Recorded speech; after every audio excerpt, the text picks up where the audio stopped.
UP के मैनपुरी में आज महागठबंधन की रैली। 25 साल बाद एक मंच पर नजर आएंगे मुलायम सिंह यादव और मायावती। 1995 के गेस्ट हाउस कांड के बाद मुलायम और मायावती के बीच रहा 36 का आंकड़ा। अब मैनपुरी से महागठबंधन की एकता का संदेश देंगे दोनों। मैनपुरी की रैली में समाजवादी पार्टी के अध्यक्ष अखिलेश यादव और आरएलडी प्रमुख अजीत सिंह भी रहेंगे मौजूद। क्रिश्चियन मैदान में दोपहर 12 बजे होगी रैली। दिल्ली में आज व्यापारियों को संबोधित करेंगे पीएम मोदी। तालकटोरा स्टेडियम में शाम 4 बजे होगा कार्यक्रम। बीजेपी अध्यक्ष अमित शाह की आज गुजरात के छोटा उदेपुर और वलसाड में चुनावी सभा। महाराष्ट्र के पुणे में भी सभा को संबोधित करेंगे शाह। गुजरात के तापी में आज कांग्रेस के अध्यक्ष राहुल गांधी की सभा। कर्नाटक के रायचूर और चिकोडी में भी सभा को करेंगे संबोधित। कांग्रेस महासचिव प्रियंका गांधी आज कानपुर में करेंगी रोड शो। घंटा घर से शुरू होगा रोड शो, माल रोड पर होगा खत्म। फूलबाग चौराहा पर नुक्कड़ सभा का होगा आयोजन। बड़ा चौराहा पहुंचकर खत्म होगा प्रियंका का रोड शो। चुनाव प्रचार पर ईसी का बैन खत्म होने के बाद आज यूपी में इटावा में चुनावी सभा को संबोधित करेंगे सीएम योगी। बीजेपी उम्मीदवार के लिए मांगेंगे वोट। बिहार में महागठबंधन के चुनाव प्रचार को धार देने में जुटे हैं तेजस्वी यादव। आज खगड़िया, समस्तीपुर, सहरसा, बेगूसराय, अररिया में चुनावी सभाओं को करेंगे संबोधित। निपट गया लोकसभा चुनाव का दूसरा दौर। 12 राज्यों की 95 सीटों पर 1635 उम्मीदवारों की किस्मत ईवीएम में कैद। पुडुचेरी में सबसे ज्यादा 78% मतदान। लोकसभा चुनाव के दूसरे चरण में कुल 66% हुआ मतदान। यूपी में 66.6% तो बिहार में 62.38%। जम्मू कश्मीर में भी वोट डालने के लिए घरों से निकले लोग। 45.5% हुई वोटिंग। कर्नाटक में 67.67% मतदान। असम के लोगों में चुनाव को लेकर दिखा जबरदस्त उत्साह। 76.22% हुआ मतदान। छत्तीसगढ़ में 71.4% वोटिंग। महाराष्ट्र में 61.22, मणिपुर में 67.15% मतदान। वहीं तमिलनाडु में 66.36% तो पश्चिम बंगाल में 76.42% वोटिंग। देश में मतदान के लिए लोगों में देखने को मिला गजब का उत्साह। जम्मू कश्मीर के उधमपुर में एक बूथ पर एक साथ मतदान करने पहुंचे दूल्हा दुल्हन। जम्मू के उधमपुर में जोश में नजर आए वोटर। ढोल नगाड़ों की थाप पर नाचते हुए वोटिंग करने पहुंचे।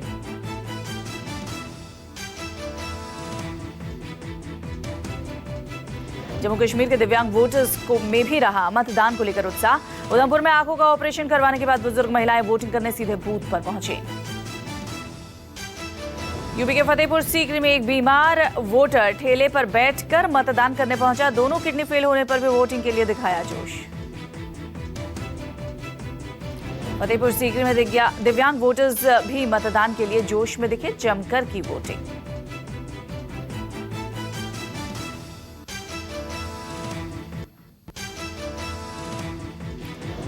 बुलंदशहर से बीजेपी प्रत्याशी भोला सिंह को दिन भर प्रशासन ने रखा नजरबंद। पोलिंग बूथ पर प्रचार करने का लगा था आरोप। मुजफ्फरनगर के सांसद संजीव बालियान के बाद अमरोहा में बीजेपी उम्मीदवार ने लगाए फर्जी वोटिंग के आरोप। कहा बुर्के में छिपकर नकली वोटर आए। पश्चिम बंगाल में चुनावी हिंसा। रायगंज में सीपीएम प्रत्याशी मोहम्मद सलीम की गाड़ी पर हमला।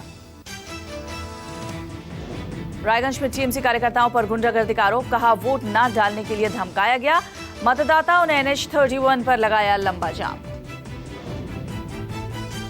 राहुल को गाली देने वाले सतपाल सिंह सत्ती पर बैन। चुनाव आयोग ने 48 घंटे तक प्रचार करने से रोका। हिमाचल प्रदेश बीजेपी अध्यक्ष हैं सतपाल सिंह सत्ती। मथुरा में वोटिंग खत्म होने के बाद बीजेपी के वरिष्ठ नेता ठाकुर रामजी लाल पर हमला। गंभीर हालत में इलाज के लिए आगरा किए गए रेफर। हिरासत में लिया गया एक हमलावर। पश्चिम बंगाल के पूर्वी बर्धमान में नामांकन के लिए जा रहे थे बीजेपी नेता सुमित्रो खान के काफिले पर हमला। टीएमसी कार्यकर्ताओं पर आरोप। टीएमसी कार्यकर्ताओं के हमले में बीजेपी के कई कार्यकर्ता घायल। सुमित्रो की गाड़ी में की गई तोड़फोड़। पुलिस ने बचाई गाड़ी में बैठे सुमित्रो की जान। पुलिस स्टेशन में मौजूद एक व्यक्ति को त्रिपुरा कांग्रेस के अध्यक्ष प्रद्युत देव बर्मन ने मारा चाटा। कैमरे में हुए कैद। कर्नाटक के शिमोगा में बीजेपी नेता बीएस येदियुरप्पा के हेलीकॉप्टर की ली गई तलाशी। ईसी फ्लाइंग स्क्वाड की कार्रवाई। गुजरात के भुज की रैली में सवालों के जवाब में कांग्रेस अध्यक्ष राहुल गांधी का दावा। पूरे देश में है कांग्रेस के पक्ष में अंडर करंट। लोकसभा चुनाव के नामांकन का सिलसिला कल। समाजवादी पार्टी के अध्यक्ष अखिलेश यादव ने आजमगढ़ से भरा पर्चा। कहा, नया भारत तभी बनेगा जब देश में नया प्रधानमंत्री होगा। सुल्तानपुर सीट से केंद्रीय मंत्री मेनका गांधी ने दाखिल किया नामांकन। मेनका ने नामांकन से पहले रोड शो कर दिखाई अपनी ताकत।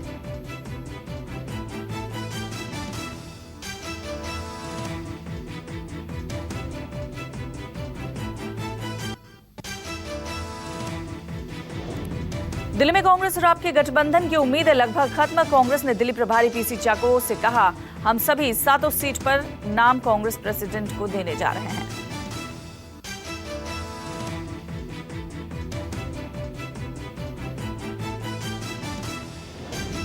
दिल्ली के लिए आज कांग्रेस के उम्मीदवारों के नाम की हो सकती है घोषणा। पीसी चाको बोले, अब आम आदमी पार्टी दिल्ली की जनता को यह बताए कि गठबंधन क्यों नहीं हुआ।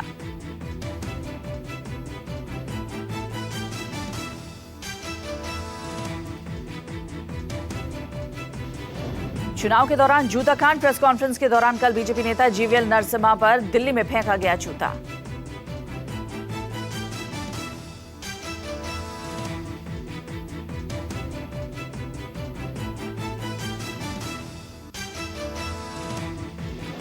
जूता फेंकने के आरोपी शक्ति भार्गव को पुलिस ने लिया हिरासत में। 2 घंटे की पूछताछ के बाद पुलिस ने छोड़ा।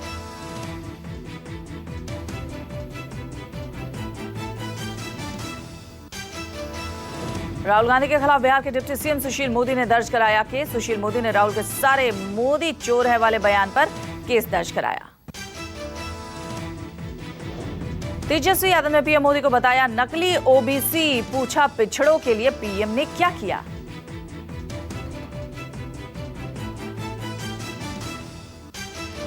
यूपी में बुलंदशहर के बीएसपी उम्मीदवार योगेश वर्मा का दावा। कहा, इस बार बनने वाली है गठबंधन की सरकार।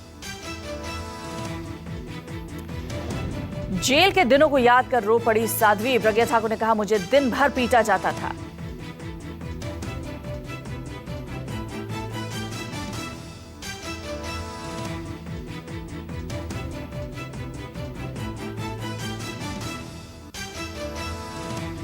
साध्वी प्रज्ञा ठाकुर ने दिग्विजय सिंह को मंच पर खुली बहस की दी चुनौती। कहा, बहस के लिए समय और जगह चुन लें दिग्विजय।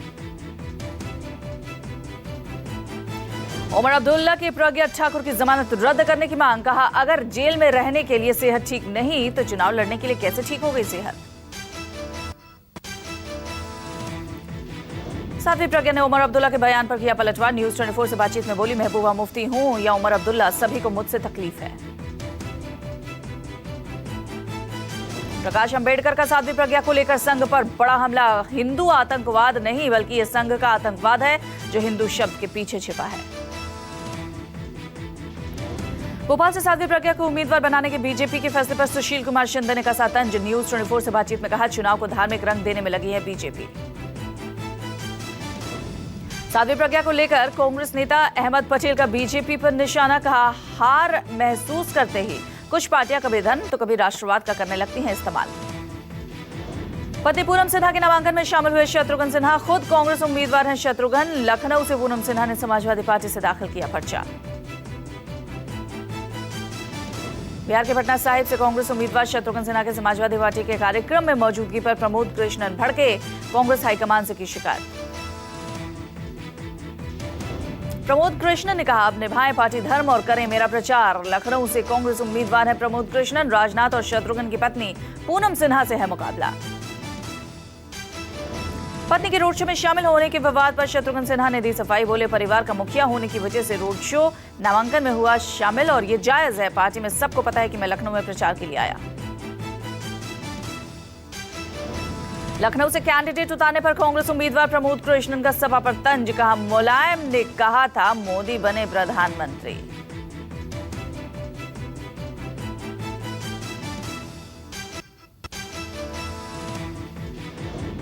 एनसीपी प्रमुख शरद पवार को फेसबुक पोस्ट के जरिए दी गई जान से मारने की धमकी। मुंबई के नाला सोपारा के रहने वाले महेश खोपकर के खिलाफ एनसीपी कार्यकर्ताओं ने पुलिस से की शिकायत। ऑल इंडिया इत्तेहाद मिल्लत काउंसिल के अध्यक्ष मौलाना तौकीर रजा ने कांग्रेस को बताया गद्दार पार्टी। मुसलमानों के साथ हमेशा विश्वासघात करने का लगाया आरोप।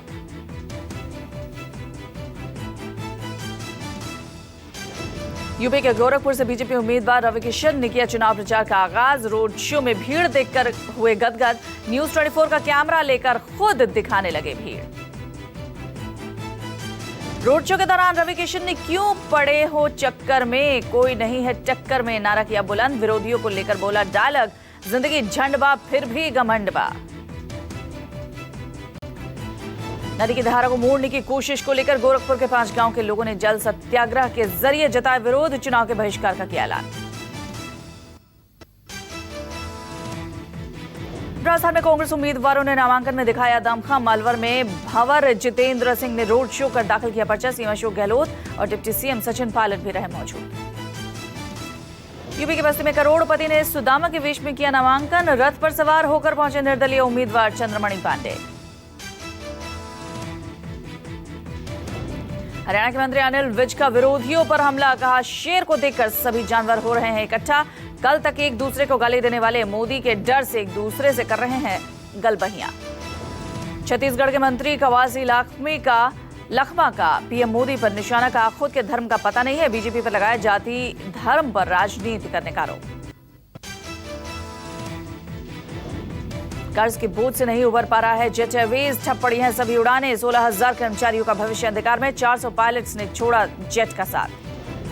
जेट यूनियन ने की सरकार से आगे आने की मांग। नरेश गोयल को निकालने पर सवाल उठाते हुए इसके पीछे के मकसद की जांच कराने की मांग की। यूपी में गौतम बुद्ध नगर में शराब के ठेकों पर रखी बियर की पेटियों पर आबकारी विभाग ने चलाया बुलडोजर। एक्सपायरी डेट पार कर चुकी 11,652 पेटियां की नष्ट। 3 करोड़ की कीमत की बियर की गई नष्ट। किसी भी ठेके या गोडाउन में एक्सपायरी डेट पार कर चुकी बियर मिलने पर प्रशासन ने कार्रवाई की चेतावनी दी थी। पंजाब के लुधियाना में बरामद की गई 1.5 किलो हेरोइन। एसटीएफ ने 3 लोगों को किया गिरफ्तार।